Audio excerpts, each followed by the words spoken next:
here with Hikaru Nakamura, who just won his game against Praggnanandhaa, actually won the second game in a row.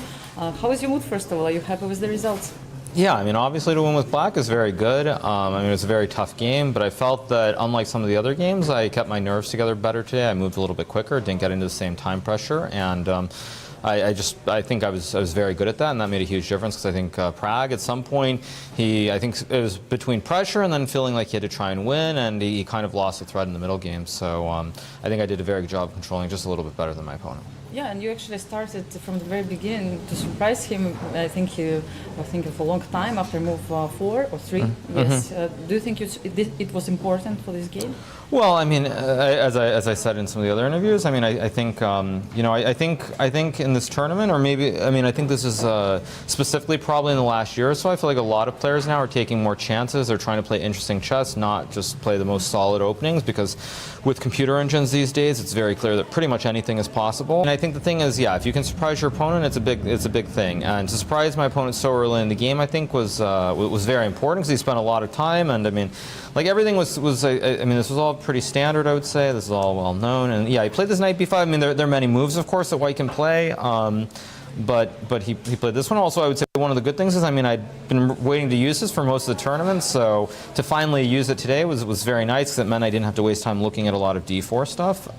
So basically, I mean, I think I played, I mean, the opening I thought I played very well. I thought rook a6, rook d8 was very, very good here. Already, I had some feeling that I might get chances to win the game, but I wouldn't say it was ever anything major until somewhere, already here I should play knight d5. But I wasn't really sure what was going on, but I also was trying not to use too much time, because at this point, I mean, I was still up like 15 minutes, but like if I use 20 minutes and I play the wrong plan, then I'm going to end up in time pressure. So I tried to just play quickly and practically, and I mean, already here, yeah, I think f4 was starting to go in the wrong direction. I think rook c5 somewhere here would have been better, but it's still relatively okay up until this point. After knight c3 is when it starts to go downhill. I mean, still rook c5. I mean, probably we get this rook. Oops. Yeah, it's fine. We get this rook c5, wrong screen, bishop d5, and I mean, I think probably the game should end with some kind of draw or some repetition like this.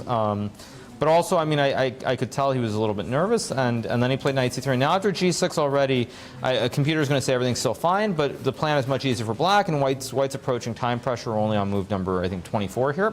So with time pressure looming, I think from here on it just sort of starts going downhill. And once I get f5 now, it's very hard to play. I mean, I know, of course, the computer says some king e1 is still acceptable, but I mean, try to find it during the game. Yeah, no, I mean, I thought all this is what I expected, but luckily everything just kind of works out for me after c5 with the rook swinging over to e6. And here you found that you should be like already winning. I mean, I wasn't sure if it's winning by force, but the pawn on a3 is weak. The king's in the middle of the board. I mean, you have 3 pawn islands, so I mean, technically it has to be very hard to defend. And he played this rook f4 move, which I think effectively loses.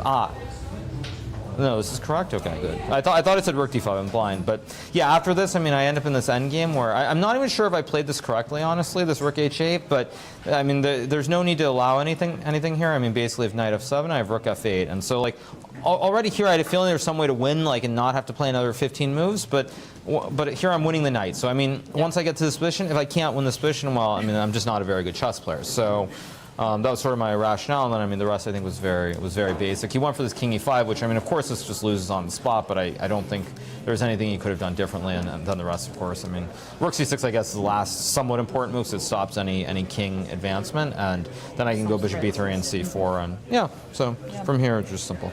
Yeah, I was wondering if you kept your eyes also on the games in the playing hall. Like, are you checking what your opponents are doing? I mean, I would say very briefly, yeah, I mean, I was kind of shocked by the opening from Vita. I thought that Nepo was up a lot of time, had a very pleasant position. I sort of expected him to win quite early on. And I saw that Fabiano and Gukesh, I mean, Fabiano definitely was trying to create a mess on the board. So I had a feeling that the players were trying to create stuff, but there still are so many rounds left that until probably the last round, it's not super critical to pay attention to it. Now with +2, I mean, do you have this good feeling of sharing the lead for the moment? Yeah, I mean, it's good to win, obviously, but there are 3 more rounds. And, I mean, the main thing is just to try and play good chess. And, I mean, I thought today, at least, I controlled my nerves much better, and so that should be a good sign going forward. And the last question, like, did you, let's say, taught yourself some lessons after Madrid and the whole situation which happened there in the last rounds? Did you get some kind of conclusions after that? Well, I mean, I think the first thing is that, to be fair, none of us knew that second place mattered. So, I mean, when we talk about it, it's not like I played that game and it's like I'm feeling some pressure because I know I'm going to I would play a match if I don't lose that game. That's the first thing.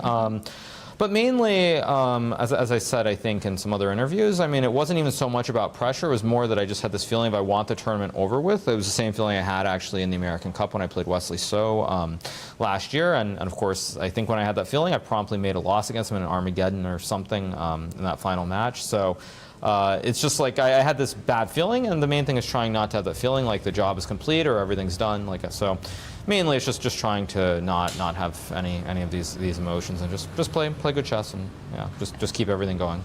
And I wish you good luck with that and all the best in the last 3 rounds.